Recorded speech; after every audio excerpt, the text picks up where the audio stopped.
बिस्मिल्लाहिर्रहमानिर्रहीम। अस्सलाम वालेकुम। मैं हूँ आपका भाई अब्बास समदानी। आप देख रहे हैं जाफरी आर्ट टीवी। आज का हमारा मौजूद गुफ्तगू है दरबार शाम हिस्सा पंजम। दोस्तों, 19 रबीउल अव्वल 61 हिजरी मुताबिक 17 दिसंबर 680 ईस्वी बुध का दिन है। मौलाना शाम दरबार में सुनहरी ताज पहने अपने तख्त बदबख्त पर बैठा है। ताज में मोती जुड़े हैं, मगर जो खिलत इसने पहनी हुई है वो इसके दादा सखर यानी अबू सुफियान को शहंशाह अंबिया सल्लल्लाहु अलैहि वसल्लम ने फतह मक्का के मौके पर अता की थी। अबू सुफियान की मौत के बाद इसका मलाउन बेटा ईद की नमाजें यही खिलत पहनकर पढ़ाया करता था और इसकी वसीयत थी कि मुझे मरने के बाद इसी खिलत का कफन पहनाया जाए ताकि जरिया निजात बन जाए। मगर यजीद मलाउन ने यह खिलत बजाय कफन में देने के अपने लिए रख ली थी। इस मलाउन ने बाप मलाउन की मामूल को बरकरार रखते हुए मर्ग के बाद अपने दोनों ईदैन की नमाजें यही खिलत पहनकर पढ़ाई थी और आज के दिन को भी मिसले ईद जानकर इस मलाउन ने यही खिलत पहनी हुई थी। तख्त के सामने एक बड़ी मेज है। इस पर सोने के तश्त में इमाम मज़लूम अलैहिस्सलाम का सर अतर रखा है। ये मलाउन शराब के नशे में बदमस्त होकर बकवास कर रहा है। या हुसैन अलैहिस्सलाम अतज़म अन अबाइका साकल अल खौस। ऐ शहंशाह करबला अलैहिस्सलाम, आपका ये फरमान है कि आपके बाबा साकी कौसर है। आप जाके इन्हें अर्ज करना कि जब मैं कौसर पीने के लिए आऊं तो मुझे कौसर ना देना। आपके पाक नाना सल्लल्लाहु अलैहि वसल्लम का फरमान है कि सोने के बर्तनों को इस्तेमाल हराम है, मगर आज आपने खुद तश्त ज़री को जीनत बख्शी हुई है। आप फरमाया करते थे कि आपके पाक बाबा अलैहिस्सलाम के कातिल कुफार और मुशरिकीन हैं। आज इन्हें दिखाएं कि इनके मुशरिकीन की औलाद ने आपको कैसे शहीद किया है। इस बकवास के बाद इसने इशार पढ़ना शुरू किए। इनका मफहूम यह था कि हाय काश आज मेरे बद्र ओहद में मुर्दार होने वाले अजदाद मलाइन होते तो देखते कि मैंने किस तरह इनका भरपूर इंतकाम लिया है। जिस वक्त मलाउन की जाम में शराब की राब बचती तो ये इसे नीचे रखे थूकदान में अंडेल देता और ये शेर पढ़ता, कज़ाफी गफलत उम्री कज़ालिका युज़हबल बाकी और कास अदरकास व नहला इला याहियल साकी। तारीख गवाह है कि फिरौन शाम मलाउन के दरबार में पाक पर्दादार सल्लल्लाहु अलैहि की ये चौथी पेशी थी, मगर अभी तक कोई फैसला नहीं हुआ था। आज मलाउन ने अपना फैसला सुनाना था, मगर सबका पेशियों में मलाउन शाम को यह एहसास हो गया था कि पर्दादारान तौहीद सल्लल्लाहु अलैहि के खिलाफ मैं कोई फैसला सादर नहीं कर सकता और ना ही इन्हें दोबारा दरबार में ला सकता हूँ, क्योंकि बनी उमैया भी इस बात पर सख्त नाराज थे कि पहली मर्तबा इन्हें दरबार में क्यों बुलाया गया था। इस पहली पेशी के बाद पाक खानदान अलैहिस्सलाम के पर्दादार सल्लल्लाहु अलैहि महल के दूसरे दरवाजे से दाखिल होते और पसे पर्दा तशरीफ रखते हुए वहीं से दरबार की कार्रवाई का मुशाहिदा करते थे और बनी उमैया की औरतें भी साथ होती थी। जब पहली मरतबा पाक पर्दादार सल्लल्लाहु अलैहि पसे पर्दा तशरीफ ले गए थे तो बनी उमैया की औरतें पहले तो मिलकर गिरिया करती रहीं। इसके बाद तारुफ का सिलसिला शुरू हुआ। यजीद मलाउन की बहन हिंद भी वहीं मौजूद थी। माविया ने इसका नाम अपनी माँ के नाम पर रखा था। ये मलूना पाक पर्दादारों के करीब आई और कहने लगी कि मैं अमीर अल मोमिनीन नऊज़ बिल्लाह माविया की बेटी हूँ और अमीर अल मोमिनीन नऊज़ बिल्लाह यजीद की बहन हूँ। मैं शहजादगान और मोहम्मद अलैहिस्सलाम की वालदा गरामी से मिलना चाहती हूँ। वो कौन है? इसने ये बातें बड़े फखरिया और मुतकब्बराना अंदाज में की। इसका ये अंदाज पाक अमीनत अल-इमामत सल्लल्लाहु अलैहा को सख्त नागवार गुजरा और जवाबन फरमाया कि खुदा तुम्हें बर्बाद करे। इमाम ज़की हमाम तक्की और समसाम नक्की की दुख्तर हम हैं। अमीर अल-मोमिनीन अलैहिस्सलाम की जिन्होंने जम्मल वालियों को बर्बाद किया, सफीन वाले मलाइन की गर्दनें उड़ाई, नहरवानियों को फिन्नार किया, इनकी पाक दुख्तर हम हैं। जिनकी पाक ज़ात की अतात को अल्लाह ने अपनी अतात करार दिया, इनकी नाफरमानी को अपनी मासियत करार दिया और अल्लाह ने जिनकी विला और वलायत को तमाम मौजूदात अवालम के लिए अवलीद फर्ज करार दिया और इनकी दुख्तर हम हैं। जिनके सर पर हुकूमत इलाहिया और इख्तियार और उलूहियत का ताज है, जिन्होंने तुम्हारे खुदाओं लात और उज़्ज़ा के परखशे उड़ाए और खाना खुदा को और मकाम सफ़ा को बुतों की गलाजत से पाक किया था, इनकी दुख्तर हम है। ये फसाहत और बलागत देखकर हिंदा मलाउन के होश उड़ गए। वो खुलाकर कहने लगी, ये क्या हुआ अगर आज आपके चंद जवान शहीद हो गए?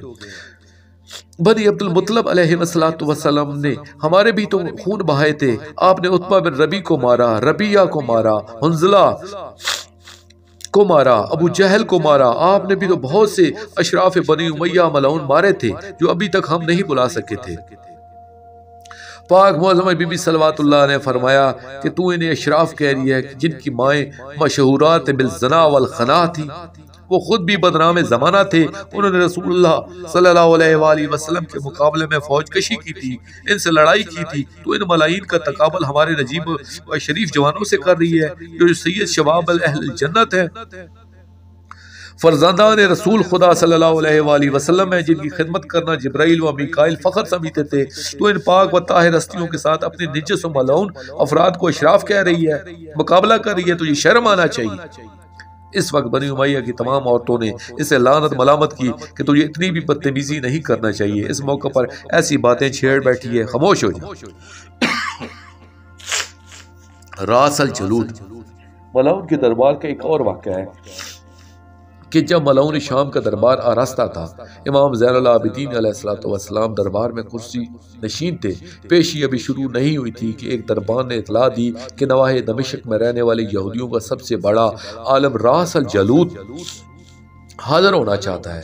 मलाउन शाम ने इसे बुलवा लिया। वो आकर कुर्सी पर बैठ गया। फिरौन शाम ने पूछा कि कैसे आना हुआ? वो कहने लगा, हम तक तेरी फतह की खबर पहुंची है। रयाल होना के नाते मेरा फर्ज बनता है कि मैं तुझे मुबारक देने आया हूँ, बस इसलिए आया हूँ तुझे फतह मुबारक हो। मलाउन शाम ने कोई जवाब नहीं दिया और दोबारा कुर्सी दरबार की कार्रवाई शुरू करने का हुक्म दिया। हुक्म की तामील में मामूली की कार्रवाई शुरू हुई। इसी दौरान रास अल जलूद की निगाह इमाम मज़लूम अलैहिस्सलाम के सर अतर पर पड़ी। जब इसने सर अतर को देखा तो फिर ये अपनी निगाहें हटा न सका, बल्कि इसकी नजरें सर अतर पर मरकूज होकर रह गई। दरबार में क्या होता रहा इसे कुछ इल्म नहीं था। आखिर जब इससे जब्त न हो सका तो इसने मलाउन शाम से मुखातब होकर कहा, ऐ यजीद मलाउन, मुझे सच सच बता कि ये सर पाक किसका है? मलाउन ने कहा, तेरे सर से क्या वास्ता, तू क्यों पूछता है? इसने बेताबी से कहा, तुझे अल्लाह का वास्ता, मुझे इनका तारफ करा। मलाउन बोला कि ये इमाम हुसैन इब्ने अली अलैहिस्सलाम का सर अतर है। रासल जलूद ने पूछा, क्या ये वही हैं जो तुम्हारे पाक नबी सल्लल्लाहु अलैहि वसल्लम के दुख्तर के फर्जंद हैं? मलाउन ने कहा, बेशक वही हैं। इसने कहा, क्या मैं इनको शहीद करने की वजह पूछ सकता हूँ? मलाउन शाम ने कहा, अहले कूफा ने इनको खतूत लिखे थे, आप कूफा तशरीफ लाएं और खलीफा रसूल सल्लल्लाहु अलैहि वसल्लम बनकर हमारी रहनुमाई और हदायत करें। इनके बुलाने पर जब ये कूफा के नज़दीक पहुंचे तो कूफियों ने इनसे धोखा किया और आखिर में मेरे अमल ने इनसे मिल गए। फिर उनको उन्होंने शहीद कर दिया और इनका सर पाक और असीर मर्द जन मेरी तरफ शाम भेज दिए। रास अल जलूद बोला कि अगर खिलाफत का कोई झगड़ा था तो सारी दुनिया के साहिबान अकल से अगर पूछा जाए तो यही फैसला देंगे कि फर्जंद रसूल सल्लल्लाहु अलैहि वसल्लम खिलाफत के सबसे ज्यादा हकदार हैं, या कम से कम तुझसे तो ज्यादा हकदार है। मलाउन बोला कि वो किस तरह? रास अल जलूद ने कहा, मुझे देख, मैं हजरत मूसा अलैहिस्सलाम की दुख्तर की औलाद में से हूँ। मेरे और उनके दरमियान 30 पुश्तों का फासला है, मगर आज की यहूदी मेरी इतनी इज्जत करते हैं कि मेरे कदमों की खाक बतौर सुरमा इस्तेमाल करते हैं। ए मोहसिन कश कौम, ये तुम्हारे पाक नबी सल्लल्लाहु अलैहि वसल्लम की दुख्तर के बिला फसल फर्जंद है और तुम लोगों ने इनको शहीद कर दिया। अल्लाह की कसम, तुम लोग बदतरीन उम्मत हो। मलाउन शाम ने गुस्से के आलम में कहा, अगर तू हमें हमारे नबी सल्लल्लाहु अलैहि वसल्लम का ये फरमान न होता कि जिन गैर मुस्लिम लोगों को इस्लामी हुकूमत ने पनाह दी हुई है, इनको जो अजियत देगा, कल रोज़े क़यामत हम इसके सबसे बड़े दुश्मन होंगे, तो मैं तुझे कत्ल कर देता। रास अल जलूद ने बरमला कहा, मेरी 1000 जान कुर्बान जाए इस पाक ज़ात सल्लल्लाहु अलैहि वसल्लम पर कि जिन्होंने हम गैर मुस्लिम लोगों की हिफाजत की। इतनी ज्यादा ताकीद फरमाई है। और अफसोस कि इन्हीं की उम्मत नाबकार के हाथों खुद इनकी अपनी औलाद महफूज ना रख सकी। ये कहकर इसने इमाम मजलूम अलैहिस्सलाम के सर अतर की तरफ निगाह की और रो कर कहा, या अबा अब्दुल्ला अलैहिस्सलातु वस्सलाम, अशहदु इन्ना जद्दका इन्नी अशहदु अन्ना ला इलाहा इल्लल्लाह व इन्ना जद्दका मुहम्मदिन सल्लल्लाहु अलैहि वसल्लम रसूलुल्लाह व अंता अल्लाह बादी। ऐ फर्जंद रसूल सल्लल्लाहु अलैहि वसल्लम, आप कुल अपने जद अतर सल्लल्लाहु अलैहि वसल्लम के सामने मेरी इस कलमा की गवाही देंगे कि अल्लाह जल्ले जलालहू के सिवा कोई माबूद नहीं। आपके नाना पाक सल्लल्लाहु अलैहि वसल्लम अल्लाह के रसूल हैं और आप इनके बाद वली बरहक हैं। मलाउन शाम ने कहा, अब चूंकि तूने कलमा पढ़ लिया है इसलिए तुझ पर औलियल अम्र की अतात वाजिब है। इस जमाने का औलियल अम्र मैं हूँ। अगर तूने मेरी अतात से इनकार किया तो तेरा खून मुझ पर माफ होगा। वो रो कर बोला, जो असल औलियल अमर है तूने तो शहीद कर दिया इनको। कोई गाज़ब कैसे औलियल अमर हो सकता है। मलाउन शाम ने जलाद को हुक्म दिया कि इस सहीफ को शहीद कर दे। जिस वक्त इसने कत्ल का हुक्म सुना तो इसने इमाम मजलूम अलैहिस्सलातु वस्सलाम के सर अतर को जल्दी से उठाया, अदब से पेशानी अक्तस पर बोसा दिया और रो कर कहा, आका गुज़श्ता रात आपके पाक नाना सल्लल्लाहु अलैहि वसल्लम ने मुझे जन्नत की बशारत दी थी, इसलिए शहादत का मुझे कोई खौफ नहीं, मगर अफसोस रहेगा कि मैं आपकी कोई इमदाद नहीं कर सका। रास अल जलूद को शहीद कर दिया गया और इसकी लाश को यहूदियों के हवाले कर दिया गया। कब्र तैयार करके जिस वक्त वो दफन करने लगे तो एक नकाब पोश जवान तशरीफ लाए और फरमाया कि इसका जनाजा हमने पढ़ना है, बाद तदफीन तलकीन भी पढ़ना है। तमाम यहूदियों ने इक्तदा की और इमाम पाक अलैहिस्सलातु वस्सलाम ने जनाजा पढ़ाया। फिर फरमाया कि हमारे पाक नाना सल्लल्लाहु अलैहि वसल्लम की खिदमत में हमारा सलाम अर्ज करना और कहना कि नाना अब मैं दुखों से थक गया हूँ। सारे यहूदी करीब आए और दरियाफ्त किया कि हुजूर आप कौन हैं। नकाब उलट कर फरमाया कि जिस मजलूम को उम्मत ने शहीद कर दिया है मैं इनकी दस्तार का वारिस और अपने वक्त का इमाम अली इब्न हुसैन अलैहिस्सलातु वस्सलाम हूँ। साहिब रियाज अल कुद्स लिखते हैं कि इस वाक़या पर कोई ताज्जुब ना करे, क्योंकि ये काम आइमा हुदा अलैहिस्सलातु वस्सलाम के कामों में से एक आम काम है जो कोई बड़ी बात नहीं है। दरबार की कार्रवाई शुरू हुई। मलाउन शाम ने आज फैसला सुनाना था, मगर शाम की फिजा में बगावत की बू महसूस करते हुए इस मलाउन अहले दरबार से मशवरा किया कि इन सब असीरों के साथ क्या सलूक किया जाए। कई बदबख्त मलाइन ने मशवरा दिया कि तस्लीम और रजा के सारे काफिला को शहीद कर दे। नुमान बिन बशीर अंसारी ने उठकर कहा, नऊज़ बिल्लाह तू खलीफा रसूल है, तू सोच कि अगर आज हजूर अकरम सल्लल्लाहु अलैहि वसल्लम इस मकाम पर होते तो क्या फैसला करते।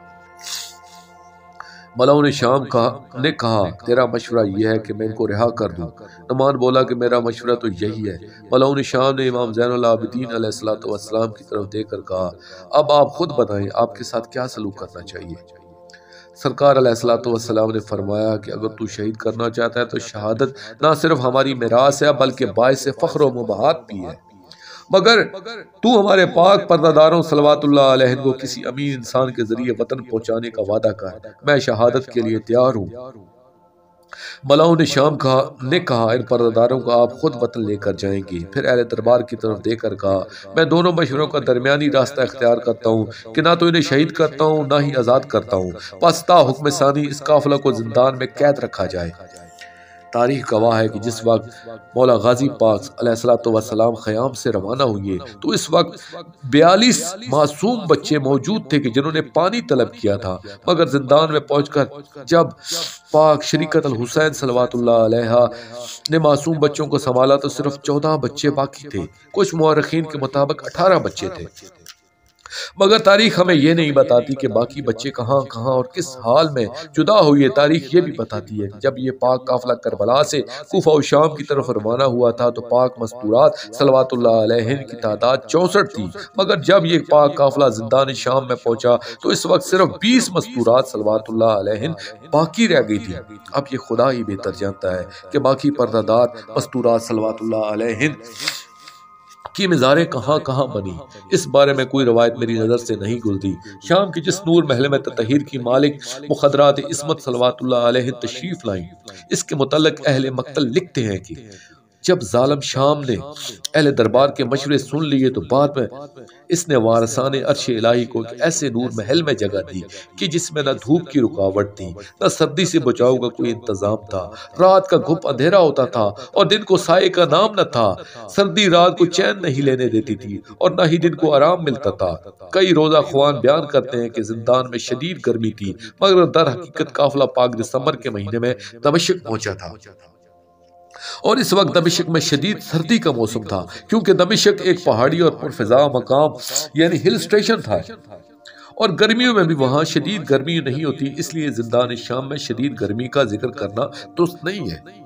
जब फिरौन शाम ने दरबार बर्खास्त किया और ये पेशी खत्म हुई तो मौला सज्जाद अलैहिस्सलाम तमाम पाक मस्तूरात सल्लल्लाहु अलैहि के हमरा मज़कूरा नूर महल में तशरीफ लाए। इस वक्त पाक मस्तूरात सल्लल्लाहु अलैहि की कैफियत ये थी कि सभी खाक पर मसनद नशी थी और हर किसी की निगाहें पेवंद जमीन थी, सभी की आंखों से आंसू की बरसात थी। इस पाक काफिला का हर फर्द एक दूसरे से बात करने से गुरेजा था, शायद बोलने की सकत बाकी नहीं रही थी या फिर कहते सुनने की कुछ बाकी नहीं रहा था। शुदाए करबो बला अलैहिस्सलाम को याद करके हर पाक मस्तूर गरिया कुरां थी। इस जुल्म भरे माहौल में जब इन्हें अपना आबाद चमन याद आता था तो गश कर जाती थी। इस वक्त शहजादा अमीर कासिम अलैहिस्सलाम की पाक वालदा मुअज़्ज़मा सल्लल्लाहु अलैहा ने बयान किया कि हाय मेरे सहरों वाले लाल, मुझे अकेला छोड़कर कहाँ चले गए। ओ मेरा हाल देखो, मैं अपनी बेवा बहू को गले लगाकर जिंदान में गरिया करा हूँ। मेरी जान सेहरे पहनकर बेवा माँ को क्यों छोड़ गए हो। आपकी पाक दुल्हन सल्लल्लाहु अलैहा की मांग में सिंदूर तो नहीं है, मांग में खाक डालकर रो रही है। किसी मजदूर का बैन आता था कि मेरा भीगी बसों वाला लाल, जरा आके माँ का हाल तो देख। जिस बेटे की माँ जिंदान में हो वो गफलत का मुजाहरा नहीं करता, वो बेगस माँ को हर सूरत जिंदान से रहाई दिलाता है। हर बेटा जिंदान में अपनी माँ को तसलियां देता है। तेरी राहों में आंखें बिछाए बैठी हुई हूँ। शहजादा अली असगर अलैहिस्सलाम की पाक मां सल्लल्लाहु अलैहा रोकर फरमाती थी कि मेरी आगोश की रौनक, मेरे मासूम लाल, मुझे क्यों तन्हा छोड़ गए हो। मेरी आगोश का सुख चैन बर्बाद हो गया है, मेरी ममता आंसू बहा रही है। और देखो मैं खाली आगोश को लोरियों दे रही हूँ, तुम्हारा गहवरा भी मेरे पास नहीं है कि इससे दिल बहला लेती। बस एक दफा आकर मुझे मां कहो, यही हसरत हमेशा मुझे तड़पाती रहेगी। तमाम हुदार मिलकर दुआ करें कि अब तो इन पाक मुखदरात इस्मत बीबियों सल्लल्लाहु अलैहि के दुखों का मौसम खत्म हो। ये सब असर नो वतन में इस तरह आबाद हो कि जिस तरह आबाद होने का हक है। हमारे इमाम जमाना सरकार कायम आले मोहम्मद अजरल्लाहु फर्ज शरीफ तमाम जालिमीन से हर जुल्म का इंतकाम और हिसाब ले। अब इस दुनिया से दुश्मनान आले मोहम्मद अलैहिस्सलाम का नाम और निशान मिट जाए। इन पाक मुखदरात मस्तूरात सल्लल्लाहु अलैहि की जिंदगी में खुशियों की बहारें आए। हम हर पाक बीबी सल्लल्लाहु अलैहि का हसीन लख्त जिगर वापस आकर शगनों के सहरे पहने। हमारे पाक वारस का मकसद अजीब पूरा हो ताकि मौला अब्बास अलैहिस्सलाम की गमज़दा दिल को चैन और इत्मीनान नसीब हो। आमीन या रब्बल आलमीन। दोस्तों आखिर में मैं शुक्रिया अदा करूँगा अपने मुर्शिद करीम सैयद मोहम्मद जाफर ज़मान लखवी अल बुखारी सरकार दामज़िल्लाहु ताला का ये मजमून मैंने उनकी किताब मजालिस अल मुत्तज़रीन अला रोज़ अल मज़लूमीन जिल्द 5 से पेश किया। और आखिर में अपने पाक शहंशाह की बारगाह में दुआ करेंगे, अलजल या वली अल मज़लूमीन या वली अल मासूमीन या वली वह मुंतकिम मौला गाजी अब्बास अलैहिस्सलाम अजरल्लाहु ताला फरजक व सल्लल्लाहु अलैका या रब्बा मुहम्मद व आले मुहम्मद सल्लल्लाहु मुहम्मद व आले मुहम्मद अजिल फरजा आले मुहम्मद सल्लल्लाहु अलैहि व आलिहि वसल्लम।